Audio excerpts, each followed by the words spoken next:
그 후보자에 대해서는 파격 인사인 것만은 다들 동의합니다만 기대냐 우려냐 평가는 극명하게 엇갈립니다. 그래서 언론인 출신의 여야 의원들을 차례로 연결해 이야기를 좀 듣겠습니다. 먼저 새누리당의 이상일 의원, 중앙일보 기자 출신 정치인이죠. 이상일 의원 나와 계시죠?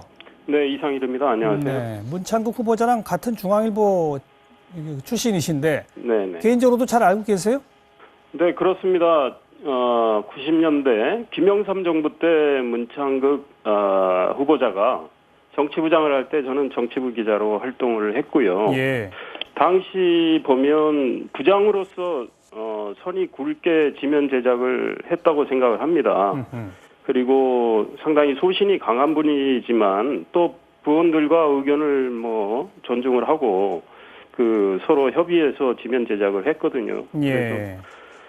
그래서 총리가 되신다면 많은 분들의 이야기를 들어가면서 본인의 또 소신을 발휘할 땐 발휘하고 이렇게 하지 않을까 이런 생각이 듭니다. 중앙일보 안에서 별명이 고르비라는 별명이 있다던데 네네. 그건 생김새 때문입니까? 다른 이유가 있습니까? 외모 때문에 이제 그런 별명이 있었고요. 아하. 네. 본인이 보수 성향인 거는 저도 틀림없다고 생각합니다. 그러나 또 그러면서도 개혁적인 면도 많이 보여줬기 때문에 고르비 당시 소련의 개혁도 했던 분이죠. 그래서 알겠습니다. 예. 네네. 같은 언론사 출신이시고 여당 의원이시라 그런지 주로 칭찬만 하셨는데 네. 좀 우려되는 점은 없습니까? 역시 많은 언론이 지적하듯이 행정 경험이 없다는 점 이런 문제가 있겠죠. 그러나 또 관피아 문제도 해결해야 되기 때문에 오히려 또 과감하게 할 수 있다고 생각합니다. 그래서 저는 개인적으로는 기대를 걸고 있고요. 소신이 강한 분인데 또 한편으로는 경청하는 노력을 더 기울여야 된다고 생각합니다. 그래서 청문회를 통과를 하면은 좀 기대를 걸고 지켜볼 생각입니다. 네, 그동안 김영 칼럼에 보면 아주 강한 보수 색채를 보여서 뭐랄까요? 어떤 균형이랄까 내지는 사회 통합이랄까 이런 데 좀 부적합하지 않느냐라는 얘기 나오는 건 어떻게 보세요? 그런 지적이 나올 수 있다고는 생각을 합니다. 본인의 성향을 가지고 이제 비판을 하는 쪽에서는 그런 얘기를 하는데 또 이 언론인으로서 저도 25년 기자 생활을 했지만 언론인의 기본은 팩트를 철저히 추구하면서 나름의 균형 감각을 갖는 거거든요. 물론 자기의 성향과 소신이 있지만 그래서 우리가 기사를 쓸 때 비판 기사를 쓸 때도 상대방의 반론을 꼭 듣지 않습니까? 예. 듣고 소화를 하기 때문에 언론인으로서 균형 감각을 그래도 갖췄다고 생각을 하죠. 물론 성향에 대해서는 야당이 특히 많은 의심의 누처리를 보내고 있으니까 지금 후보자께서 이제 좀 더 야당의 그걸 잘 인식을 해서 통합 노력을 해주는 게 중요하겠죠. 그렇죠. 네.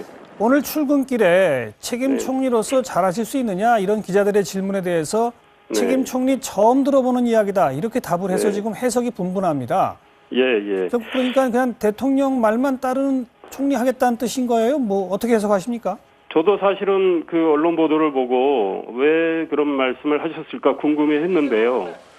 역시 많은 해석이 났겠죠. 그런데 책임 총리가 저는 필요하다고 봅니다. 예. 그리고 이제 문창극 후보자한테 우리가 기대를 거는 것도 그분의 평소에 그분이 보여줬던 소신 그리고 누구든 비판할 수 있는 언론인으로서 그런 활동을 해왔기 때문에 비판 정신 저는 중요하다고 생각합니다. 그래서 행정부를 통화를 하면서도 비판적 시각으로 좀 바라봤으면 좋겠다. 언론인의 눈을 잃지 않고 바라봤으면 좋겠고 본인이 언론인으로서 보여줬던 그런 소신을 가지고 대통령께도 할 얘기는 해주는 분이 됐으면 좋겠다. 알겠습니다. 그래서 좀 책임 총리 역할을 해줬으면 좋겠다. 저는 그런 생각을 합니다. 청문회를 거쳐야 되는데 청문회 주요 쟁점은 뭐가 될 걸로 보십니까?